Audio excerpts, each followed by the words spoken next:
ॐ नमः सिद्धेभ्यः। ॐ नमः सिद्धेभ्यः। ॐ नमः सिद्धेभ्यः। ओंकारं बिन्दुसंयुक्तं नित्यं ध्यायन्ति योगिनः कामदं मोक्षदं चैव ओंकाराय नमो नमः। मंगलं भगवान् वीरो मंगलं गौतमो गणी मंगलं कुन्दकुन्दाद्यो जैनधर्मोऽस्तु मंगलम्। सज्ञानतिमिरान्धानां ज्ञानाञ्जनकार्यं प्रधानं सर्वधर्माणां जैनं जयतु शास्त्रम्।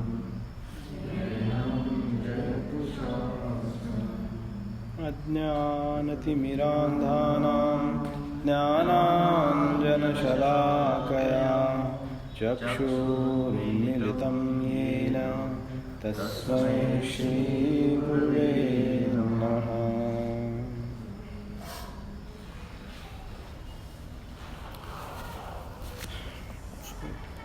श्री इष्टोपदेश ग्रंथ का स्वाध्याय हमने यहाँ प्रारंभ किया है, तो उसका आज ये दूसरा सत्र है अपना।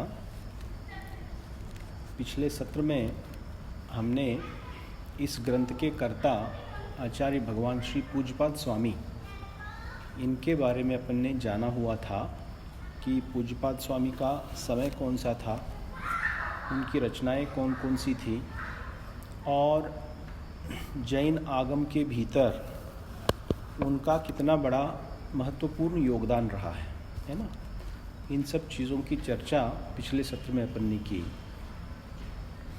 अब यहाँ पे विषय वस्तु को अपन आगे बढ़ाते हैं आज, और अब कर्ता के बारे में चर्चा करने के पश्चात जिस ग्रंथ की रचना हुई है उस ग्रंथ के बारे में आज अपन यहाँ पे थोड़ा जानने का प्रयास करेंगे, और फिर पश्चात में जो है मंगलाचरण करके अपन अगले सत्र में, समय मिला तो अभी कर लेंगे, नहीं तो अगले सत्र में अपन शास्त्र का स्वाध्याय शुरू करेंगे, एक्चुअल शास्त्र का स्वाध्याय।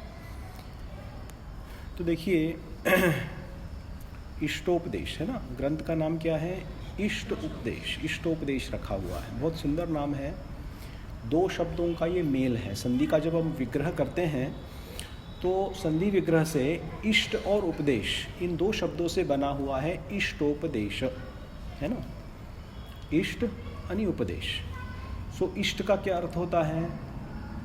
जो हमारे लिए इष्ट हो, कल्याणकारी हो, अच्छा हो। हम बोलते हैं ना ये मेरे लिए इष्ट है, तो अपने लिए जो कल्याणप्रद हो, अपने लिए जो प्रिय हो, अपना जिसमें हित हो, उसको कहते हैं इष्ट, है ना। और इस इष्ट का उपदेश देने वाला ये जो ग्रंथ है वो है इष्टोपदेश। अब इष्ट क्या है? क्योंकि अलग अलग भंगों से अलग अलग प्रकार की इष्टता जीवन के भीतर बनती है।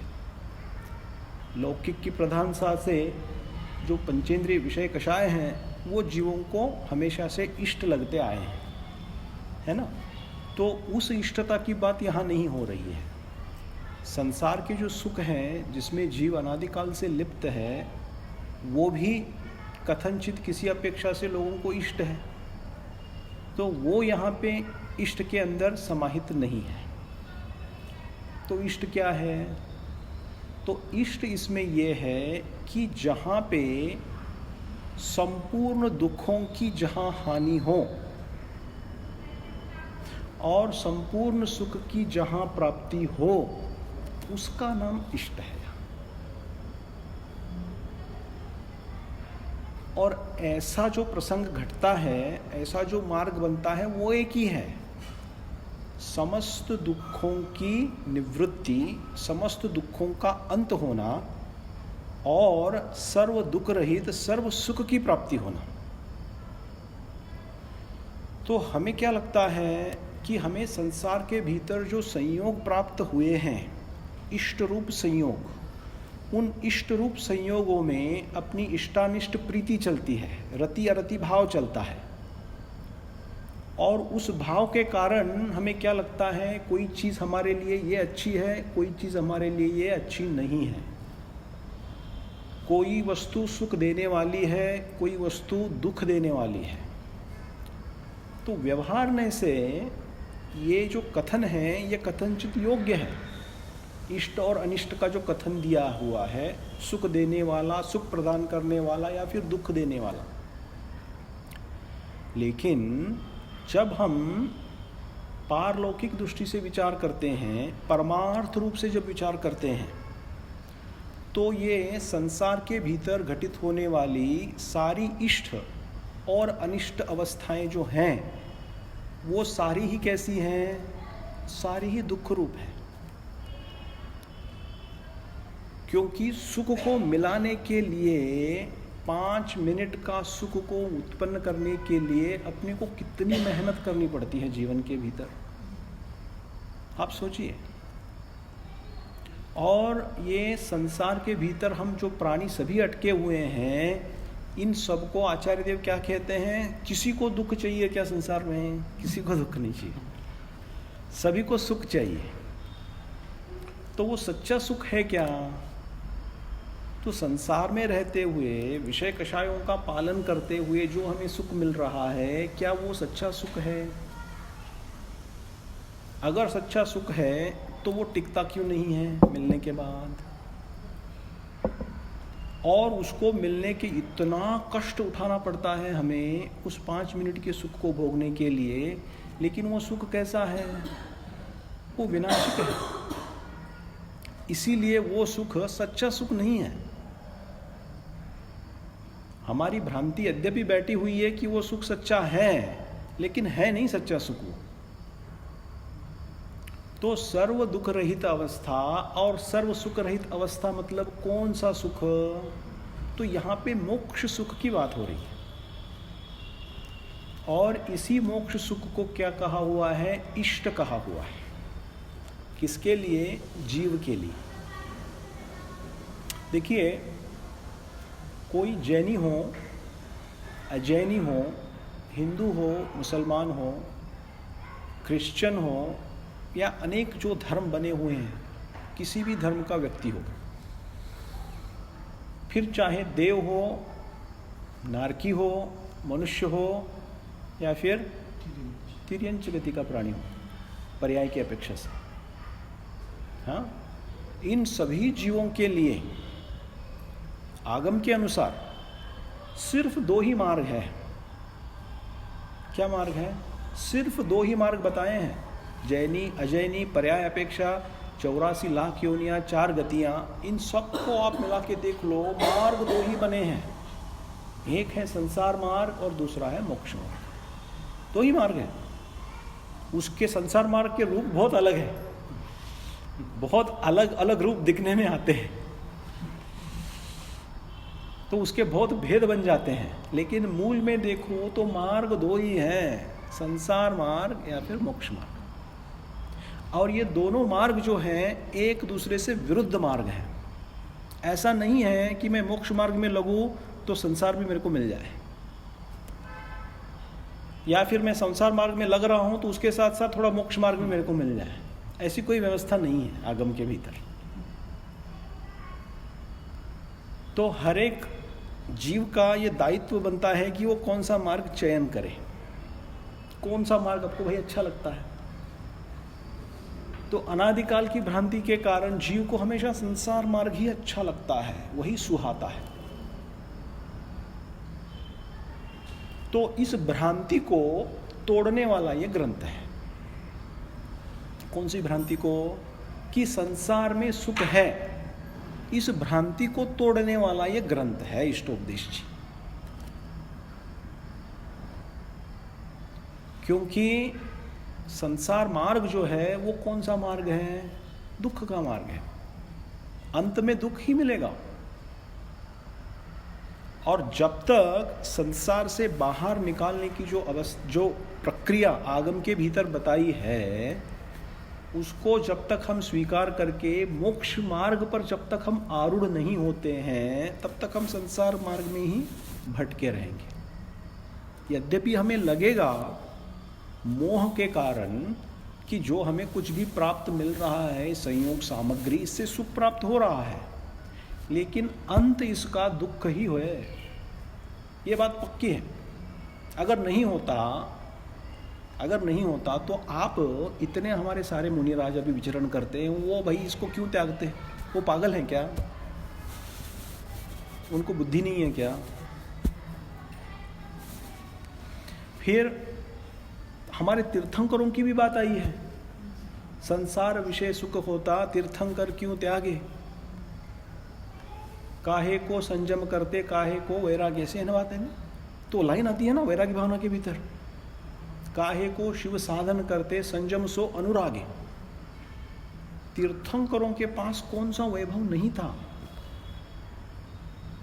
तो उन्होंने उस सब वैभव को क्यों तजना स्वीकार किया? क्योंकि इस सुख की आभास में दुख छुपा हुआ है, और जब तक हमें आगम की दृष्टि प्राप्त नहीं होती है, तब तक हम इसको सहजता से स्वीकार नहीं कर सकते। ये सहजता से स्वीकार होता नहीं है, इसीलिए क्या है, आगम की शरण लेना योग्य है, वस्तु तत्व का विचार करना योग्य है, बारंबार चिंतन मनन करना योग्य है। स्वाध्याय का 5वां नाम क्या है? धर्मोपदेश के 4था आमनाय। तो आमनाय कौन करेगा? आमनाय का क्या फल है? आमनाय का फल यही है कि हमारी भ्रांतियों को तोड़ना। क्योंकि आप कभी भी जीवन के भीतर ऐसा मत समझो कि मेरे चक्षु से जो दिख रहा है वही सही है। ये बहुत बड़ी भूल करते हैं हम। पंचेंद्रिय जो हमें इंद्रियां प्राप्त है, उनसे जो अनुभूतियां हो रही हैं, उनसे जो भी हम समझ रहे हैं, whatever we are perceiving, understanding, processing, do not think that truth is limited to the perception of senses. Truth is something beyond senses.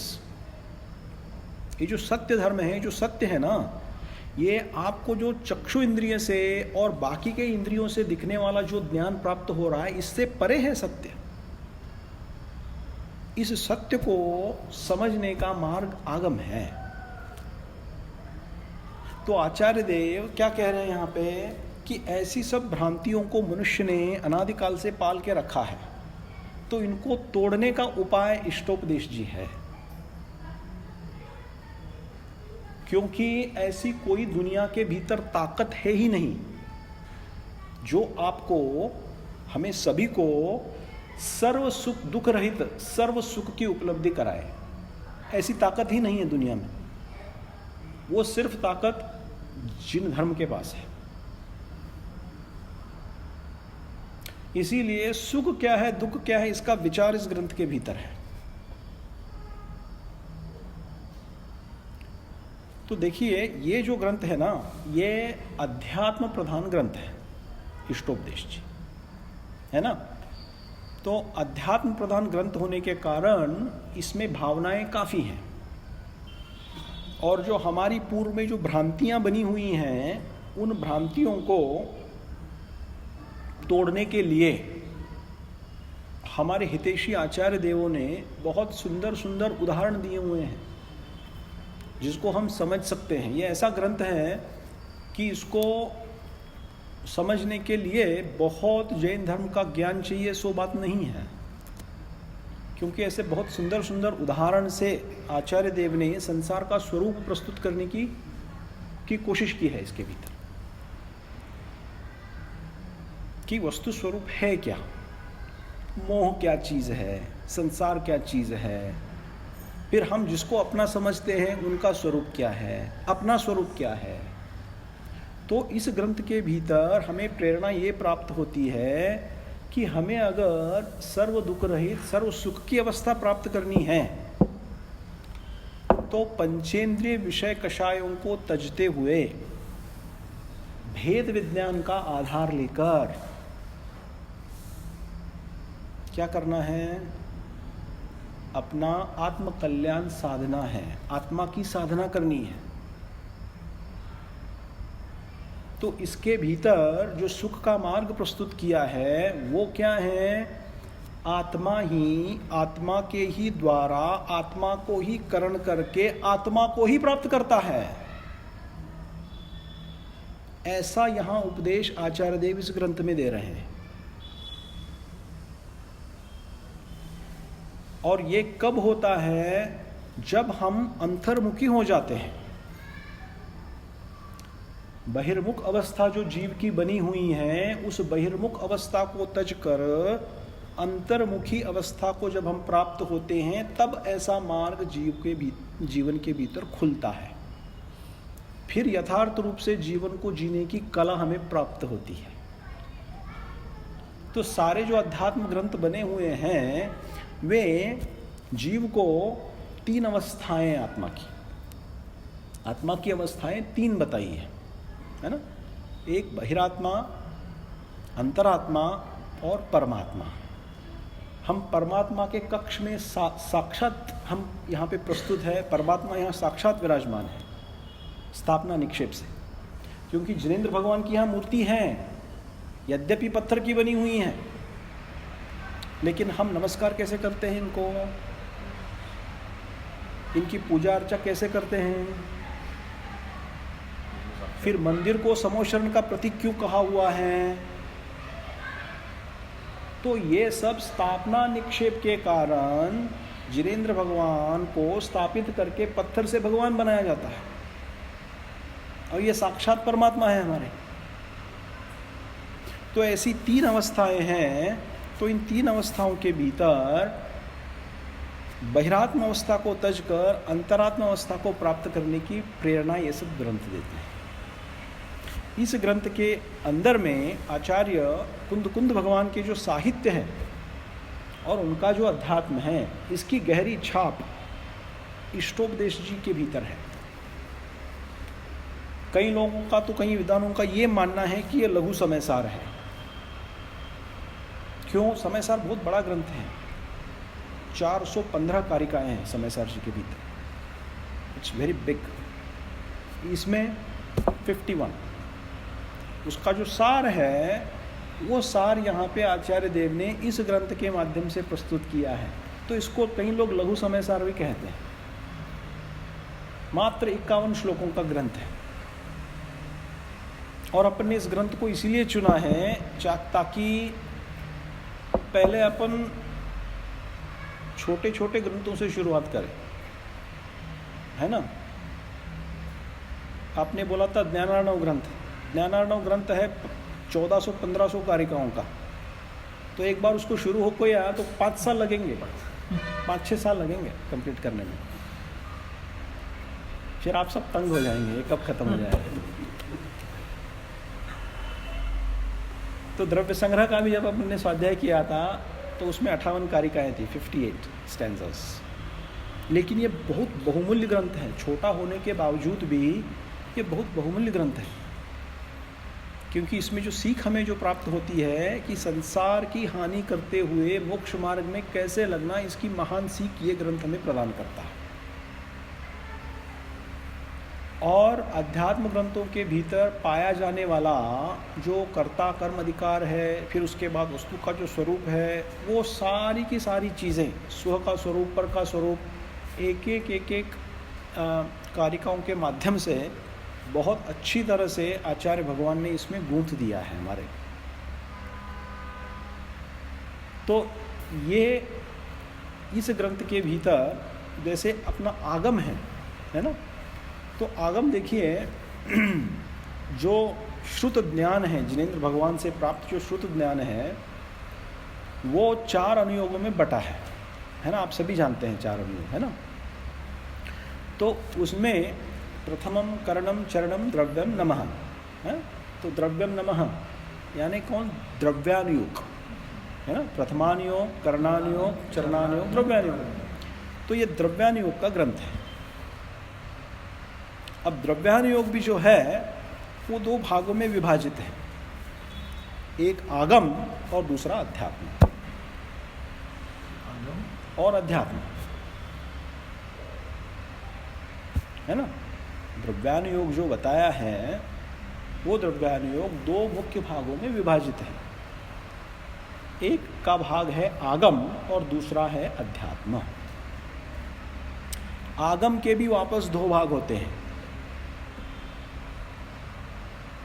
एक होता है सिद्धांत ग्रंथ और दूसरा होता है न्याय ग्रंथ। तो सिद्धांत ग्रंथों में क्या क्या आ गए हैं? तो षटखंडागम, धवला, जय धवला, तत्वार्थ सूत्र, कोमट सार, जीव कांड, कर्म कांड, ये सारे ग्रंथ जो है ये सिद्धांत के प्रतिपादक ग्रंथ हैं। तो ये सारे ये किस में आ गए हैं? सिद्धांत ग्रंथों में आ गए। इनकी गणना सिद्धांत ग्रंथों में होती है। सुनिए, और उसके बाद जो न्याय ग्रंथ हैं, न्याय ग्रंथ यानी जैन लॉजिक, तो न्याय ग्रंथों का अलग सेक्शन है जिसके भीतर अष्टशती, अष्टसहस्त्री, परीक्षामुख सूत्र इत्यादि जो ग्रंथ आचार्य देवों ने रचे हैं वो आगम के न्याय ग्रंथों के खाते में जाते हैं।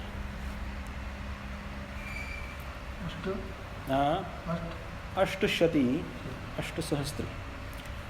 और फिर द्रव्यानुयोग का दूसरा विभाग जो है वो अध्यात्म का है ना। अध्यात्म के भीतर भी दो भाग बन जाते हैं। कौन कौन से? एक भावना प्रधान ग्रंथ और दूसरा है ध्यान प्रधान ग्रंथ, जिसमें ध्यान की प्रेरणा प्राप्त होती है, जिसमें ध्यान को महत्व दिया जाता है।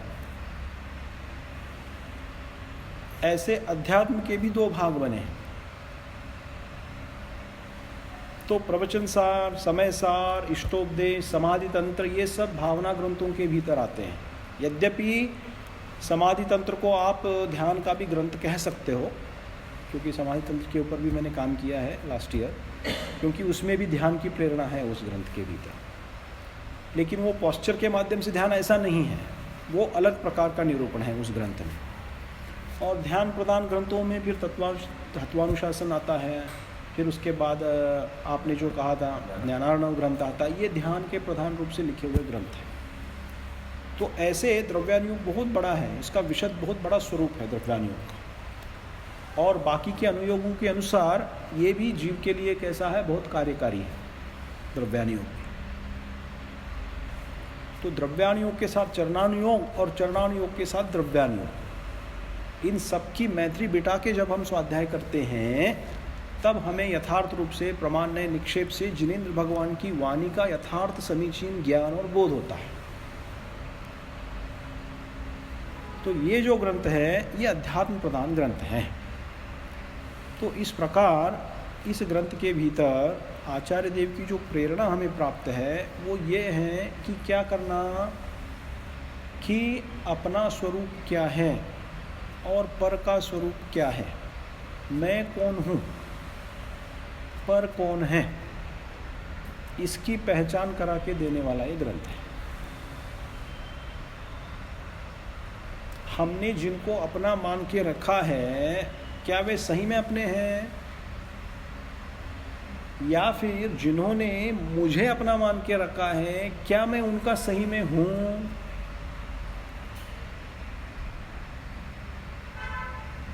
और जिनको मैंने अपनी भ्रांतियों के कारण इस संसार में रहते हुए मैंने जिसको सुख माना है, क्या वो सुख है कि कुछ अलग है। और इस सुख दुख के जो कारण प्रस्तुति है, उन कारण का उसका कारण क्या है। जीव अपना स्वह का कल्याण खुद कैसे कर सकता है, या फिर अकल्याण भी जो है वो जीव अपना आप कैसे करता है। फिर इसके भीतर कार्य कारण व्यवस्था के भीतर दो चीज़ें होती हैं। इसकी विशद चर्चा अपन करेंगे जब जब वो श्लोक आएंगे सब। आगम के भीतर एक सिद्धांत है कि किसी भी कार्य की उत्पत्ति के लिए दो कारण चाहिए, एक अंतरंग कारण और दूसरा बहिरंग कारण। इन कारणों के बिना किसी भी कार्य की उत्पत्ति नहीं होती है। ये अकाट्य नियम है आगम का, जिन शासन का। तो इसके भीतर क्या है, इसके भीतर कार्य की उत्पत्ति के लिए दो कारण लगते हैं, एक निमित्त कारण और दूसरा उपादान कारण। तो इसका क्या स्वरूप है, निमित्त का क्या स्वरूप है, उपादान का क्या स्वरूप है, कार्य की उत्पत्ति में इन सब का अपना अपना रोल क्या है।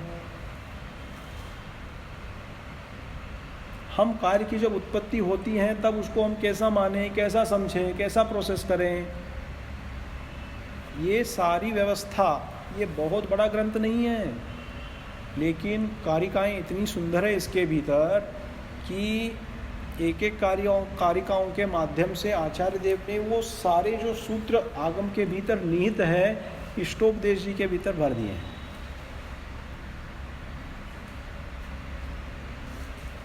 एक श्लोक में आचार्य देव कहते हैं गुरु के बिना तेरा कल्याण नहीं होगा, इसीलिए तुझे गुरु की चरण शरण लेनी पड़ेगी, उसके बिना कल्याण का मार्ग कभी दिख नहीं सकता जीव को। और दूसरी गाथा के भीतर कहते हैं कि जीव स्वयं ही अपना गुरु है। तो सुनने वाले को, पढ़ने वाले को ये परस्पर विरोधी कथन लगेगा कि क्या बोल रहे हैं। पहले में तो ये बोल रहे हैं कि गुरु के बिना तेरा कल्याण नहीं होगा, और बाद में कह रहे हैं आत्मा ही अपना गुरु है। तो कैसे समझे इन कथनों को हम, निमित्त का क्या रोल है, उपादान का क्या रोल है, कैसे कार्य की सिद्धि होती है, इन सारी गुत्थियों को, सारे रहस्यों को सुलझाने वाला और परस्पर में मैत्री को बिठा के चलाने वाला ये बहुत सुंदर ग्रंथ है। और इस ग्रंथ के ऊपर 15वीं शती के विद्वान आशाधर जी, इन्होंने इसकी टीका लिखी हुई है ना।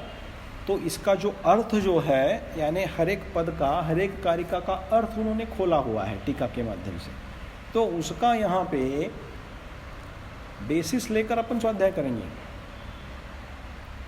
उस टीका को यहाँ पे उसको लेंगे, उसके आधार से अपनी चर्चाएं चलेंगी। तो ये आशाधर जी तो भी थे, जैसे मैंने पूर्व में कहा था, ये बहुत बड़े विद्वान रहे हैं। उनके समय में मुनि और आचार्य लोग इनके पास पढ़ने जाते थे, इतने बड़े ज्ञान के धनी थे ये।